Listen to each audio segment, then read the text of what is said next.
Power scaling is an extremely interesting concept. It's highly referred as the idea of a character being stronger than a character within a story. So within that universe's rules, power scaling would determine that A character is stronger than B character. But at the same time, this can be considered in other type of power scaling, like power scaling characters through their skills within the rules. So that doesn't mean just physical skills, or power scaling characters through intelligence within the rules of the universe, that we conduct through the logic that the universe itself has presented to us. Considering the simple fact that through the history of storytelling as a whole, you can pretty much come around and see that power always has value. If you read early books, and I'm not talking about just early books, I'm talking actual early books, you can come to the conclusion that even in those types of times, you can conclude that the author of those books was trying to come with the idea that within the story's rule, some characters are perhaps stronger than others. You can even take ancient stories about gods of Greece and stuff, and you can conclude that this character is indeed within the story's rule stronger than this character, and stuff like that. You can even come full circle around and even to modern fantasy stories, and you can come to this conclusion as well. It's pretty fair, pretty interesting, despite having its flaws. All of this has to do with the philosophy of conflict and the ideology that writing as a whole is based on the idea of conflict. How do we bound these two characters together in a way to make not only the story complement the characters, but as well as the characters themselves complement each other? Well, beyond love, beyond friendship, and beyond everything, it is conflict. So in a power system world, conflict can be determined through who is the strongest between these two characters, who in a fight between these two characters will be physically or will have within this universe's rule to overcome this challenge and defeat this character. But there are more rules to this. In sports, it will be like within this universe's rule, or in this case within this sports rule, who will overcome each other to be the strongest or the winner of this exact sport we are playing of. Who is more ready to win this? Who is in the power scaling world of these rules winning the sport? Or in the science or art world within this universe's rule, who is smarter, more intellectually advanced and more intelligent to overcome or to be called smarter between us two characters? And this is the idea of power scaling in a way that I would describe it the easiest to understand, but I'm sure you already knew that. So by that simple definition of analysis that I describe power scaling by, power scaling can be with in real life rules as well. You can determine that X sports player is indeed better through their performances than Y sports player, or through measuring their intelligence, why a person would be indeed smarter than Epsilon. Within all universe's rules, all this can even go as far as measuring strength between these two people. And yes, that is true, so it is really based through our perception of what power scaling is in the first place. But first we're gonna talk about stories that include power scaling as their main point. And when we start better than the most iconic Shonen Jump story of them all, the story that really defined power scaling, and I'm talking about Dragon Ball.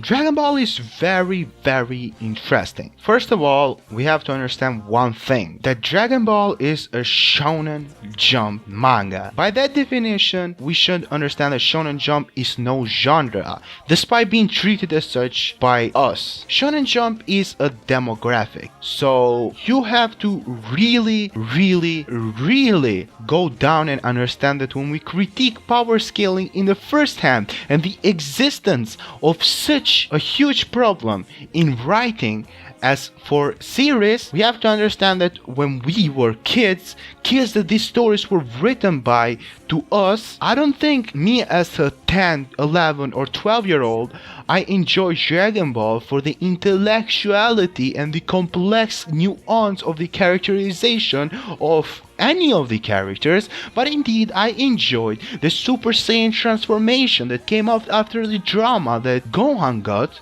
and defeated Cell, because that moment was amazing. But it was amazing because it made sense to me as a 12-year-old why this character would be stronger than this character, because he got this boost of the character. So by that nuance, like if this character is stronger than this, then it will make sense why this character that is stronger than this would defeat this character. It's very simple, very simple. And as a kid, I did love that, but you can clearly see the problems that this arouses, because once a character, and this has been discussed within the community for a while, the biggest problem with Shonen Jump is the escalation problem, because once a character gets too strong, the only way for the character to get stronger is transformation, new technique, and stuff like that. Well, despite this video being mostly about Shonen Jump manga in general, we have to understand that this problem can arouse with any piece of fiction like Shonen Jump, for example DC and Marvel Comics. But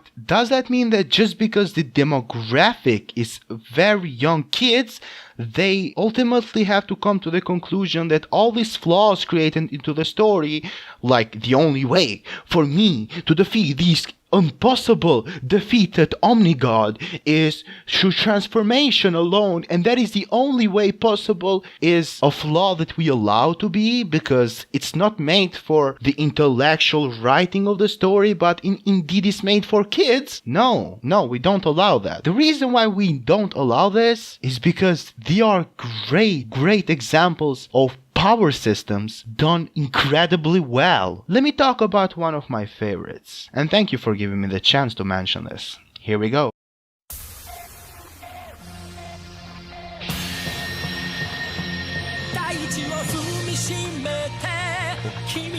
Hunter x Hunter's dance system, being based by JoJo's Bizarre Adventure's dance system, to me is the best example of power system done right, because it defeats every single flaw of the escalation problem, because it represents a rather old idea that is being used for many stories, but it never stated the way it's stated into these shonen manga, to me at least. That is the triangle power system. The triangle power system, also known as rock, paper, scissors, is the idea that despite A character being able to defeat B character and C character being stronger than A character, that doesn't mean that B character is easily defeated by C character. In fact, B character can defeat C character as well. That is why it's a running joke in the JoJo community that Jotaro Kujo can defeat Dio Brando, but surprisingly enough, despite that happening, Jotaro Kujo can be defeated by the Rat in Part 4. What? That does mean that Rat is the strongest JoJo character, and by that mean is that he can defeat Dio and every single character? No, that's not true. Because you get what I mean, it's situational. But despite just simply being situational, it actually made sense within the universe's conception of the power system. In Hunter x Hunter, we take that to the whole new level. So in this very little arc of Hunter x Hunter, this very simple little arc that takes 45% of the entire anime, known as the Chimera Ant arc, the final battle of the arc, well, you can argue that there are many final battles of the arcs, but the final battle of the arc, the battle of the arc that matters beyond the narrative but to the population of the world, that being Natural versus Meruem. A character was stronger than B character. So how did B character defeat A character? How is that possible? This breaks the laws, because they have an ass pull. They put bomb just so it can beat the... No. Hunter x Hunter is indeed a Shonen Jump anime, and many of the people understand it. I'm not saying that these are extreme philosophical ideas that only the higher part of the community can understand, and it's only for the older people to know. Like a 12-year-old can understand why that was there and why it made sense. But there is a part of the power scaling community that for some reason is absolutely fascinated by the idea that once A character is stronger than B character, there is no way for B character to win outside being an S-pull, and an S-pull only. No. This is when Natural's miniature rose absolutely destroyed that point for me, and it's my favorite moment of the entirety of the show. Not really, I like some moments more, but a lot of people who say that Bomb is an S-pull is something all of a sudden, impactful, not foreshadowed. It does not follow the rules set up by the writer himself, like for example, Kite being alive. Miniature Rose makes sense because, first of all, it got foreshadowed before. Natural himself mentioned before that someone needs to be sacrificed, covered by the fact that he wanted to be alone with the king in an isolation, meaning that he would kill himself with the king, and that was the plan all along. Also, Nova Morale was pretty sure that Natural would take care of the king, despite being a known fact that he was no match for the king, so it's kind of well known that he would do that. Natural isn't stupid, obviously, he's extremely experienced and the most experienced hunter of them all, so it would make sense. It fits with the narrative. And the second point that I will make is to shift the perspective that humans and ants are not that different. Because the alternative would be that Natural would use this secret technique we never seen to pretty much defeat Meruem. Where have we seen this before? Oh wait! We have! Here, but not here because this is Yoshihiro Togashi and I fucking love him. If Natural's Zero Hand defeated the king, that would have been too cliché and boring, not to mention that it will make the king being so powerful in the existence of Meruem in the end pointless. If Togashi wanted more a straightforward arc, he could have easily written that. The Bomb is not easy way because he painted himself into a corner. It serves a narrative purpose. The Bomb presents the thematic importance of the entirety of this arc. Natural's final word, Meruem, you understand nothing of humanity's infinite potential for evolution. Or like for the correct translations of the manga, you can take that as Meruem, you understand nothing of humanity's infinite potential for malice. Which put two and two together, you would come up with a philosophy, your personal idea of what this scene was and what it meant, and it is deeper than just this, and not just deep, oh my god, it's so edgy deep. No, this is actual good writing, my friend. Just saw the opportunity to talk about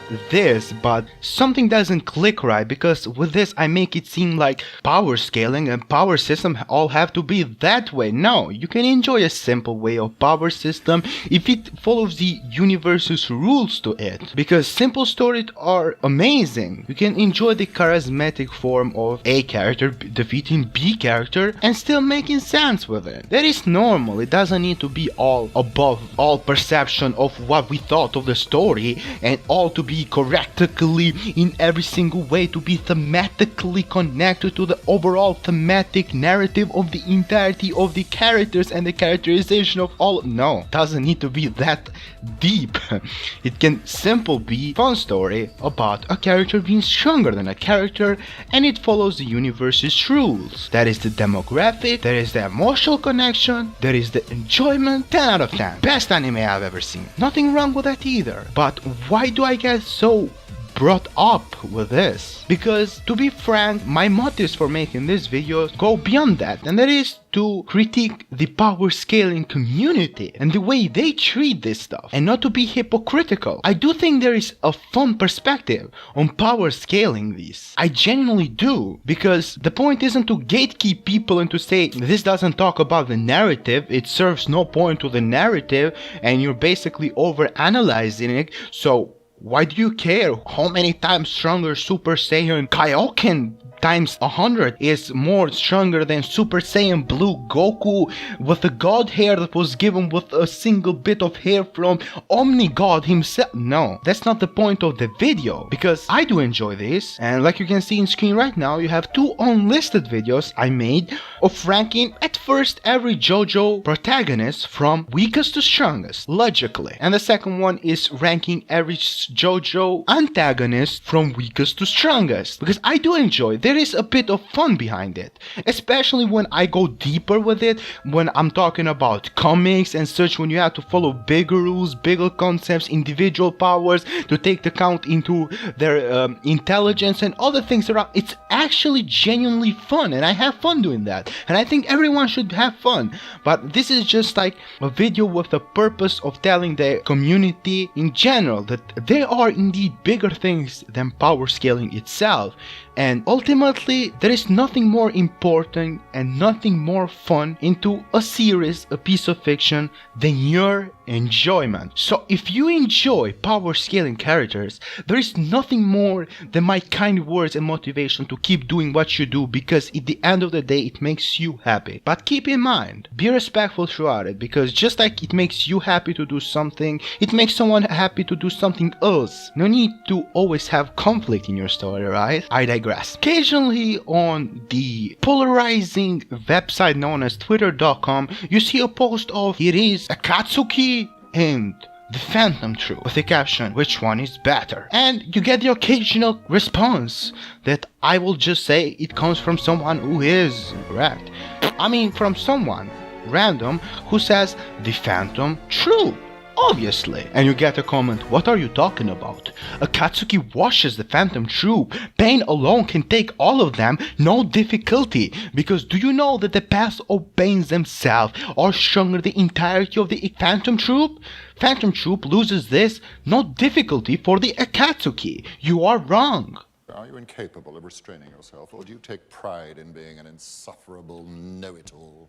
Point stands, point proven. This is the reason of the video. It's not to insult people who take power scaling seriously. In fact, it's to admire people who respect power scaling and to demolish the ideology that power scaling is everything or that power scaling is nothing. Because power scaling can indeed improve the narrative of your story and the overall enjoyment of your story, or it can ruin the enjoyment of your story. But overall than all of that, make sure to remember that it matters to you personally as a fan whenever it ruins or complements the enjoyment of the characters and the story for you. Not for the story, but for you as a fan. If you genuinely don't give a shit about the fight in JoJo and all you care about is rating them, making YouTube videos about them and getting 100,000 views, I don't care. You are having fun.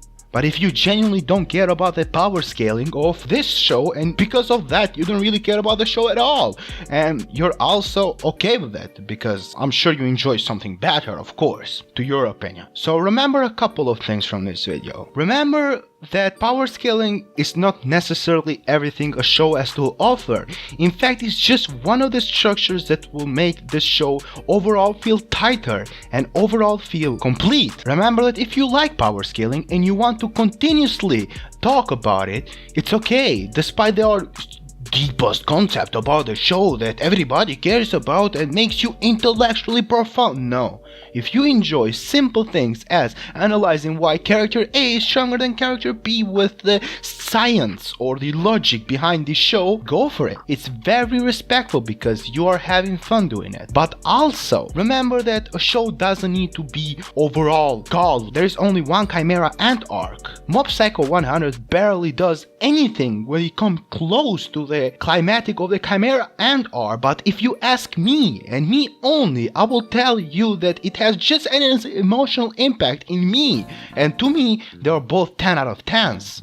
Because Mob Psycho 100 takes the simplicity of A character defeating B character with intense emotional connection to A character and the reasons why he is like this, and B character and the reason why he is like this, and why is the change, the improvement gone to the protagonist, antagonist, forces around them to become like this in order for this to work, and presents it with infinite potential of, see what I did there? Infinite potential of personalities. You have Reagan, who isn't necessarily Goku, but he is Reagan. So don't always take complexity as is the best thing. No, simplicity is just as good, but it's always the execution that matters, and beyond the execution it's always the meaning that matters. But beyond everything, what matters is just your enjoyment. Thank you for watching this video. It means a lot that you watched it. Make sure to do the casual subscribe, follow, and the other things that I don't need to mention every time, but it seems that it's a routine to mention, and it's almost a tendency.